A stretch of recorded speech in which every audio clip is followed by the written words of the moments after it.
11절에 의하면 모세가 장성한 후에 라고 하는 한마디로 시작합니다. 모세가 장성했습니다.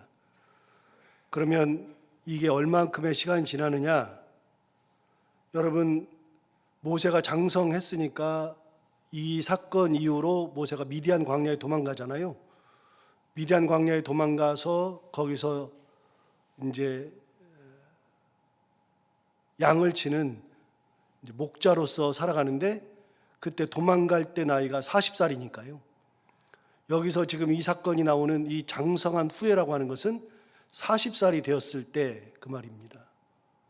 그럼 모세가 40살이 되었는데 그 이전에 얼마만큼의 차이가 있느냐? 1절부터 10절에 의하면 1절에 모세가 태어나는 장면부터 나오잖아요. 모세가 태어나서 3개월을 숨겼다, 이게 나오고, 3개월을 숨겼는데 더 이상 숨길 수가 없어서 그 모세의 어머니가 갈대를 가지고 상자를 만들어서 역청을 치라고 거기다가 모세를 넣고 갈대 사이에 두던 이야기가 또 나오죠. 그리고 바로의 공주가 그거를 발견하는 이야기,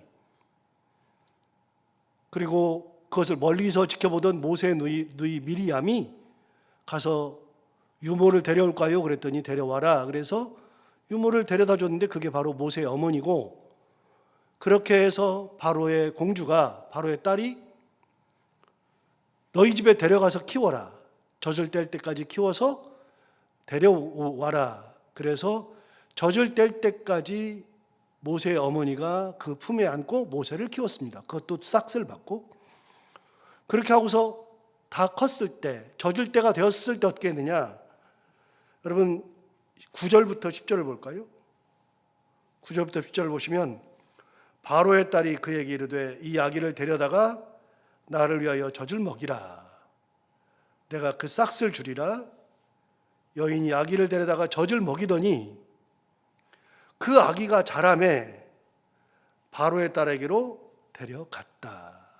그래서 그 아이가 젖을 떼고 어느 정도 자랐다. 그래서 히브리인들은 대체적으로 3살까지는 무조건 먹이고요, 5살까지 먹인다고 그랬잖아요, 젖을. 이게 통상적인 건데 3살까지 먹었으면 3살이고 5살까지 먹었으면 5년을 엄마 품에서 먹인 거죠. 그렇게 장성했을 때, 어느 정도 자랐을 때, 아기가 자랐을 때 바로의 딸이 데려갔죠. 그때가 3살이든 5살이든. 그리고 11절에 나오는 것처럼 장성한 후, 그때는 40살이니까요. 35년 혹은 37년이 지난 겁니다.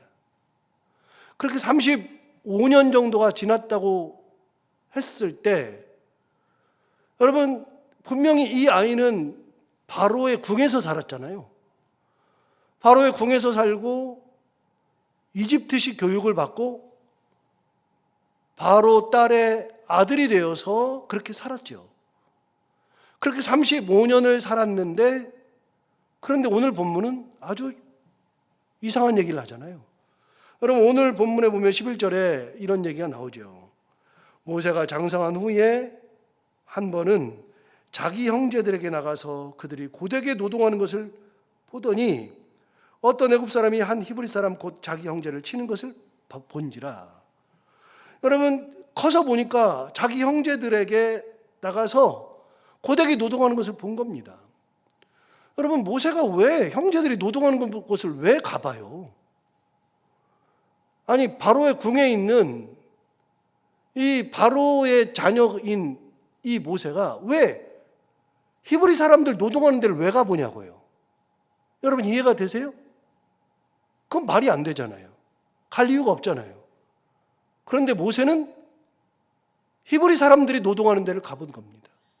아니 일반 이집트 사람들도 안 가보는 겁니다. 일반 사람들도 히브리 사람들이 노동하는 데를 왜 가봐요? 안 가보는데 가보는 경우 있죠. 여러분 예를 들어서 내 아이가 노동을 하고 있어요. 막노동을 하고 있다고 쳐요. 막노동을 하고 있으면 다른 사람들이야 뭐 그 지나가면서 막노동을 누가 하는지 안 하는지 관심도 없죠. 그런데 거기를 설적이라도 가보는 사람은 엄마가 가보는 거예요. 아버지가 가보는 거고. 그런데 바로 궁에서 35년에서 37년을 자랐던 이 아이가 히브리 사람들이 노동하는 데를 가본단 말이죠. 왜 가볼까요? 그런데 가서 봤더니 아니 애굽 사람이 히브리 사람을 때리네. 그러면 알아봐야 될 거 아니겠어요? 왜 때리는지, 뭘 잘못했는지, 그냥 화풀이 하는 건지, 죄가 있는 건지. 죄 있으면 맞아야 되는 거죠. 당연히 종이니까요. 그런데 그런 걸 확인도 안 해요. 확인도 안 해. 자, 11절 다시 보세요. 11절 보시면 모세가 장성한 후에 한 번은 자기 형제들에게 나가서 그들이 고되게 노동하는 것을 보더니 어떤 애굽 사람이 한 히브리 사람 곧 자기 형제를 치는 것을 봤어요. 그럼 치는 걸 보았으면 뭐가 잘못된지를 따져봐야 되지 않겠어요? 그런데 12절에 보면 이렇게 말합니다. 좌우를 살펴 사람이 없음을 보고 그 애굽 사람을 쳐 죽여 모래 속에 감추니라. 갑자기 애굽 사람을 쳐 죽인 겁니다. 뭐 때문인지도 물어보지도 않고 애굽 사람을 쳐 죽인 겁니다. 그리고서 모래 속에다 감춘 거죠. 이게 비정상적이죠. 오히려 바로 국에서 자랐고 그리고 애굽 사람이라 그러면 둘이 싸우고 있으면 가서 히브리 사람을 더 때릴 겁니다. 안 그러겠어요? 그런데 모세는 히브리 사람을 때리는 것이 아니라 아예 애굽 사람을 쳐 죽여버렸습니다. 그리고 모래 속에 감추었습니다. 자, 두 번째 13절이 되면 이렇게 말합니다. 이튿날 다시 나가니 두 히브리 사람이 서로 싸우는지라 그 잘못한 사람에게 이르되 내가 어찌하여 동포를 치느냐. 여러분 히브리 사람들 둘이 싸웠을 때는 잘한 사람과 잘못한 사람을 구분할 줄 알았습니다. 그래서 잘못한 사람, 그 잘못한 사람에게 뭐라 그러냐면 야, 너 왜 네 동포를 왜 때려? 그렇게 말로 타이르는 거죠.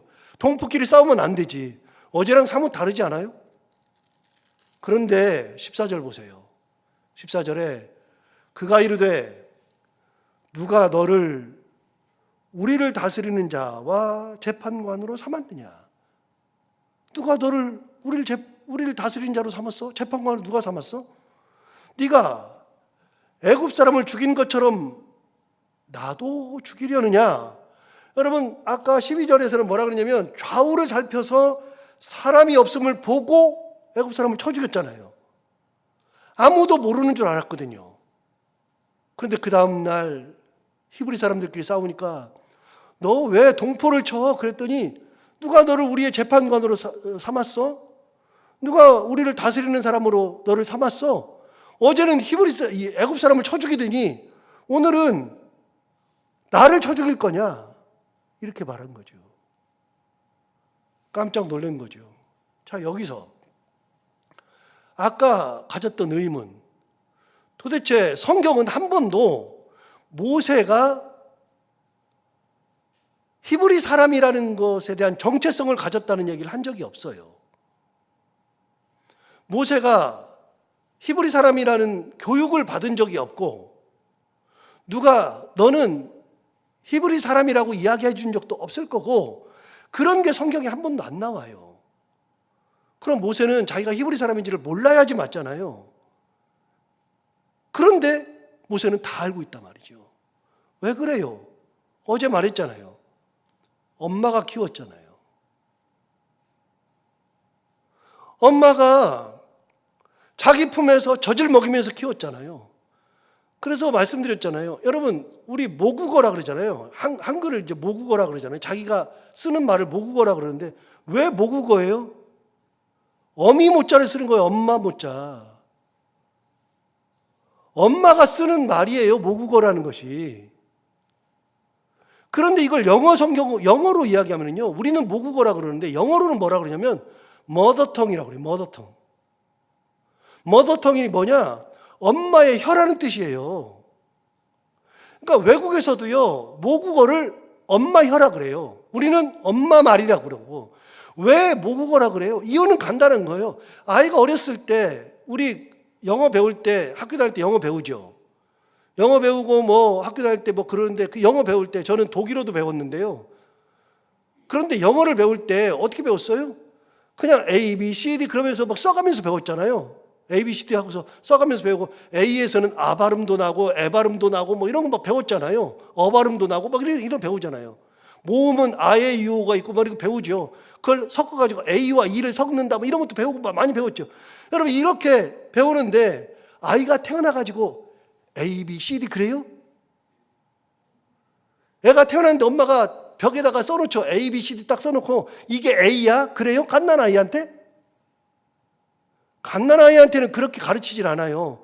원래 언어는요 글로 배우는 게 아니에요.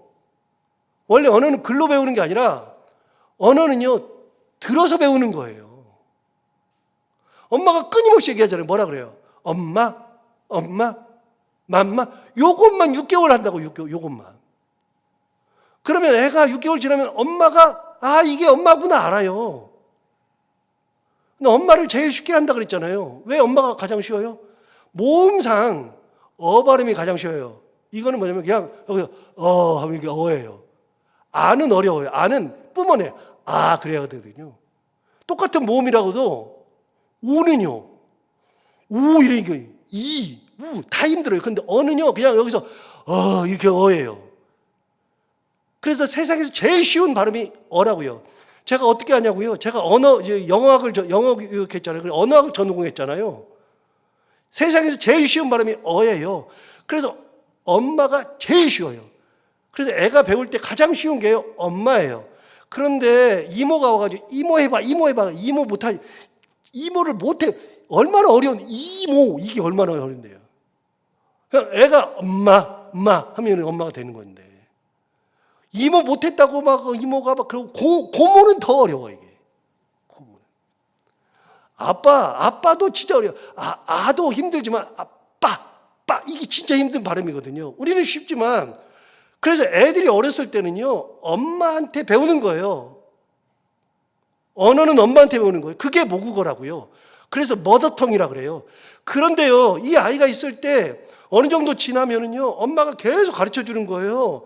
그 아이를 자랐을 때 어느 날 보면 애가 그런 거 느끼죠. 애가 단어를 배울 때 어느 날은요 내가 가르쳐 주지도 않은 상상하지 못하는 단어를 막 하죠. 애가 그런 말 막 하죠. 말이 확 늘죠. 귀로 들어야 말을 해요. 그래서 여러분 귀머거리들은요 말을 못해요. 들어본 적이 없어가지고. 귀머거리들은 반드시 말을 못해요. 들어야 말하는 거예요. 그래서 끊임없이 엄마가 얘기를 해주는 거예요. 그런데 히브리 민족들은요 엄마가 종교교육을 한다고요. 그 아이를 키우면서 3살, 5살까지 아이를 그렇게 키운 거예요. 그거 외에는 답이 없어요. 누구도 만난 적이 없어요. 3살, 5살부터는 히브리 사람을 만날 일이 없어요. 애굽 사람들에게 교육받고 최고의 사람에게 교육받고 그래서 완전한 애굽 사람으로 만들어서 키워지는데 만난 거는 딱 엄마 외에는 없어요. 그게 이 아이의 정체성을 키운 거예요. 여기서 하나 배울 수 있죠. 여러분 우리 아이들 갓난아이 때부터 엄마가 잘 키워야 되는 거예요. 갓난아이 때부터. 그래가지고서 모세가 그걸 배운 거예요. 그래서 내 동포라고 생각한 거예요. 그래서 어제는 쳐 죽여가지고 묻어버렸는데 오늘은 얘기하는 거잖아요. 네가 어제처럼 우리 죽일 거냐? 깜짝 놀란 거죠.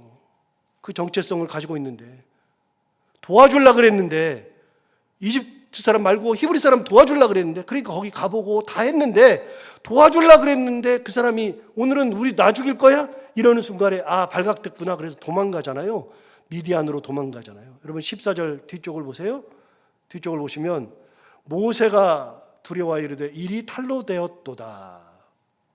15절 모세가 이 일을 듣고 바로가 이 일을 듣고 모세를 죽이고자 하여 찾는지라 모세가 바로의 낯을 피하여 미디안 땅에 머물며 하루는 우물 곁에 앉았더라. 미디안 땅에 머물렀다.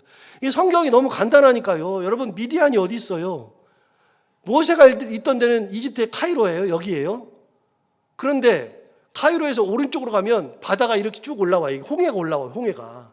그래서 카이로에 가면 바다를 만나요. 그러니까 여기로는 도망을 못 가고요. 바다 끝이 여기 있으니까 카이로에서 이렇게 해서 바다 끝으로 올라가서 쭉 내려가요. 이렇게 혓바닥처럼 이렇게 혓바닥 돼 있는데 이게 시나이 반도잖아요. 그 시나이 반도, 홍해를 끼고 시나이 반도가 있는데 시나이 반도 맨 밑에가 시내산이죠. 이 근처가 미디안 광야예요. 그러면요, 카이로에서 왕궁에서 위쪽으로 올라가서 쭉 가요. 지금도 차를 타고 10시간 가요. 그 미디안 광야를 가려면 차를 타고. 그리고 지금도 도로가 나 있으니까 그렇죠. 그 미디안 광야 그 땅은요, 걸어서 간다 그러면은요, 거기는 갈 수가 없는 땅이에요. 진짜로 어려운 땅이에요. 그런데 지금도 차로 도로가 나 있으니까 거기를 가보면, 성지순례를 가보면 광야예요. 사람들이 살 수도 없고 갈 수도 없는 그런 광야길인데 도로만 쫙 나 있어요. 그 도로를 따라서 10시간을 가야 되는 곳이 거기예요. 걸어간다 그러면요, 그야말로 한 일주일, 2주일 아니면 뭐 한 달은 도망가야 되는 곳이 거기에. 우리 성경은 너무 쉽게 말했어요. 미디안 땅으로 갔다. 아니에요. 아예 찾을 수가 없어요.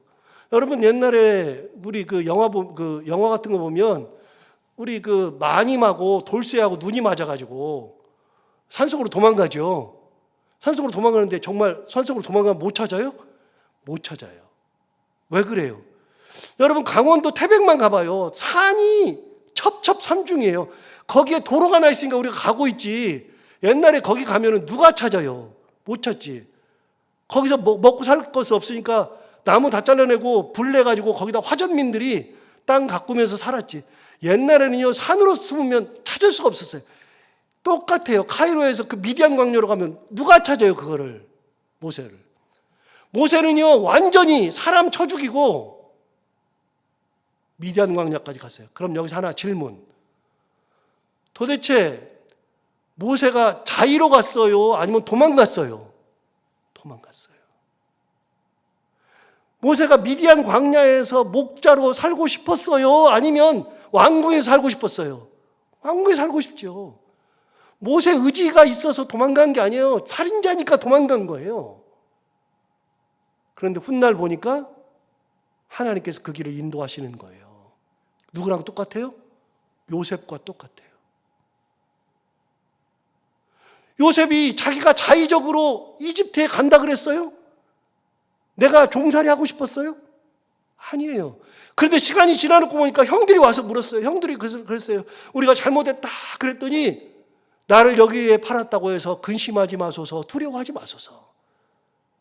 나를 이곳에 보낸 이는 당신들이 아니라 하나님이십니다. 그래서 요셉 얘기했잖아요. 요셉이 형들에게 이런저런 얘기를 하는데 단 한 번도 형들에게 분노한 적이 없어요. 복수한 적이 없어요. 왜요? 형들이 판 게 아니라 하나님이 날 보내셨으니까요. 모세가 가고 싶어서 갔어요? 아니요. 사람 때려 죽여서 간 거예요. 그것도 그냥 이렇게 이집트 사람들 말고 히브리 사람들 사랑하다가 때려 죽인 거죠. 그렇게 해서 도망을 갔는데 도망가서 보니까 거기는 아무것도 없어요. 그야말로 목자 생활하는 거예요. 그렇게 40년 잊혀진 존재가 되었죠. 모세가 거기서 완전히 잊혀진 존재가 되어요. 자, 그냥 쭉 넘어가고요. 23절로 넘어가서 23절. 여러 해 후에 애굽 왕은 죽었고 40년 지난 겁니다. 그게 40년 지난 얘기. 아까 11절에 40살 되었고 23절은 80살 되었을 때 얘기입니다. 여러 해 후에 애굽 왕은 죽었고 이스라엘 자손은 고된 노동으로 말미암아 탄식하며 부르짖으니 그 고된 노동으로 말미암아 부르짖는 소리가 하나님께 상달된지라. 자, 23절, 24절, 25절은 제가 몇 번씩 인용하는 거예요. 진짜 많이 인용하는 거고, 그러는데 여러분 23절, 24절, 25절은 꼭 기억하시면 좋아요. 보세요. 다시 보세요. 40년 후에 애굽 왕이 죽었어요. 그 다음 보세요. 이스라엘 자손은 고된 노동으로 말미암아 탄식하며 부르짖었다. 노동이 너무 심해서 탄식하고 부르짖었다. 그런데 그 고된 노동으로 말미암아 부르짖는 소리가 하나님께 상달되었다. 여러분, 고된 노동으로 어제도 부르짖고 오늘도 부르짖어요. 그냥 가서 그냥 공중에 흩어지는 것 같아요. 싹 다 흩어지는 것 같아요. 너무 힘들어요, 하나님. 죽겠어요. 다 흩어지는 것 같아요. 싹 없어지는 것 같아요. 그런데 흩어지는 것 같은데 그 고된 노동으로 말미암아 부르짖는 소리가 하나님께 상달되었다. 다 없어지는 것 같은데 하나님은 다 듣고 계셔요. 전부 다. 보세요. 하루하루는 변화가 없는 것 같아. 우리도 보면 하루하루가 변화가 없는 것 같은데 1년이 지나고 2년이 지나면 그 일들이, 내가 부르짖던 것들이 아무 변화도 없었던 것 같은데 그 일들이 다 이루어지거나 그 일들이 하나님의 은혜 가운데 다른 모습으로 변해 있거나. 하나님은 우리가 부르짖는 소리를 한 번도 외면하신 적이 없어요. 다 상달되죠. 다시 볼까요? 23절. 굉장히 중요한 얘기인데, 여러 해 후에 애굽 왕은 죽었고 이스라엘 자손은 고된 노동으로 말미암아 탄식하며 부르짖으니 그 고된 노동으로 말미암아 부르짖는 소리가 하나님께 상달되니라. 24절. 하나님이 그들의 고통 소리를 들으셨다. 들으시고 하나님이 아브라함과 이삭과 야곱에게 세운 언약을 기억하사. 여러분, 아브라함과 이삭과 야곱에게 세운 언약이 언제예요? 그 이집트에 내려가기 전이잖아요. 이집트에 내려간 지 지금 430년 됐잖아요. 그러면 그 이전에 아브라함과 이삭과 야곱에게 하신 언약. 아브라함은 그로부터 한 100여 년 전 사람이니까. 여러분, 100여 년 전, 그러니까 500년 전에 하셨던 말씀, 그게 뭐예요? 너로 큰 민족을 이루고 이 땅을 너에게 주겠다. 500년 전에 약속한 것을 기억하셨다는 거예요. 500년 전. 하나님이 그들의 고통 소리를 들으시고 하나님이 아브라함과 이삭과 야곱에게 세운 그의 언약을 기억하셨다. 마지막 25절. 하나님이 이스라엘 자손을 돌보셨고 하나님이 그들을 기억하셨더라. 하나님이 이스라엘 백성을 돌보시는 겁니다. 근데 의문 아니에요? 오늘도 고통 속에서 부르짖잖아요. 하나님 못 살겠어요. 힘들어요. 그러는데 막 고통 속에 있는 것 같은데 여기는 뭐라 그랬어요? 하나님이 이스라엘 백성들을 돌보셨다. 하나님 돌보고 계시는 거예요. 고통이 있으나 돌보고 계시는 거예요. 이게 하나님의 계획이죠. 하나님께서 모세를 광야에다가 40년 동안 박아놓고 40년 후에 이 음성을 들으시고 기억하시고 돌보시고 하시면서 드디어 하나님께서 역사를 이루시는 거죠. 그래서 성경을 볼 때마다 느끼는 게 있어요. 하나님은 때가 있다. 하나님이 생각하시는 때가 있다.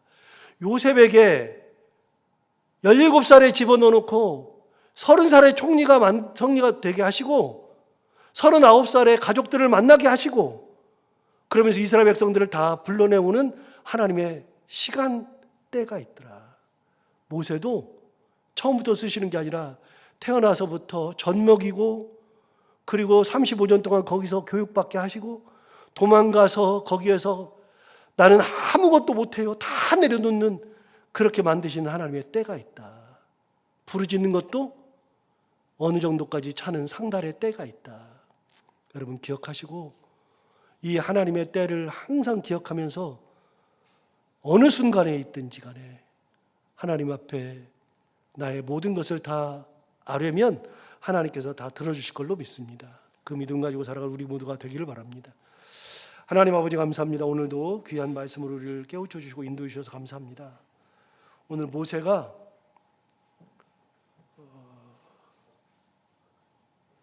자기가 히브리 사람인 것을 40살이 되었을 때 드러낼 수밖에 없었던 정체성, 그렇게 하는 것이 잘하는 거라 생각했는데 그렇게 하면서 미디안 땅에서 40년 동안을 그냥 양을 치면서 그렇게 80세가 될 때까지 살았던 거 생각해보면 세월을 다 허송세월하고 혈기 부리다가 망한 것 같고 그러는 건데 다시 깊이 생각해 보면 그것이 하나님의 섭리였다는 것 다시 한번 생각하고, 하나님 아버지, 우리가 어느 처지에 있건 어느 상황에 있건 우리가 우리의 그 모든 고난, 고통, 어려움, 그것을 하나님 앞에 기도하면서 하나님의 은혜를 기다릴 수 있는 그런 믿음의 사람들이 다 되게 하여 주옵소서.